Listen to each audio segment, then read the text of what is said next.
The air was heavy with the scent of damp earth and decaying leaves as Kaylin trudged through the forest, her boots sinking into the spongy undergrowth.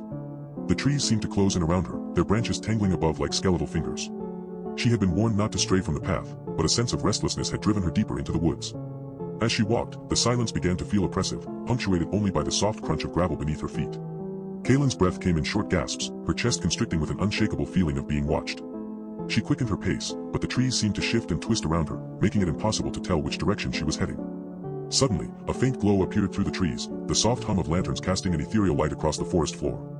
Kaylin's heart quickened as she pushed through the underbrush, emerging into a clearing where a group of workers huddled around a makeshift table. They were engaged in some sort of task, their faces intent and focused. Kaylin hesitated at the edge of the clearing, unsure if she should intervene. Something about the scene seemed off, the way the workers moved with an almost mechanical precision, their eyes fixed on some invisible point ahead. It was as if they were performing a ritual, one that required complete surrender to its dictates. As she watched, a figure emerged from the trees behind her, their face obscured by shadow.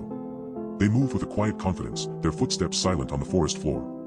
Kaylin felt a shiver run down her spine as they approached the table, their eyes locked intently on the workers. The air seemed to thicken around her, heavy with an unspoken understanding that hung in the balance like a precipice. And then, without warning, the figure spoke, its voice low and husky, sending a ripple of unease through Kaylin's very being. "Proceed," it said, its words carrying on the wind. The workers nodded, their faces set in determined lines as they continued with their task. The lanterns flickered and danced above them, casting an otherworldly glow across the forest floor. And Kaylin, transfixed by the scene unfolding before her, knew that she was powerless to stop it, trapped in a world where the rules were twisted beyond recognition, and the very fabric of reality seemed to be unraveling at its seams.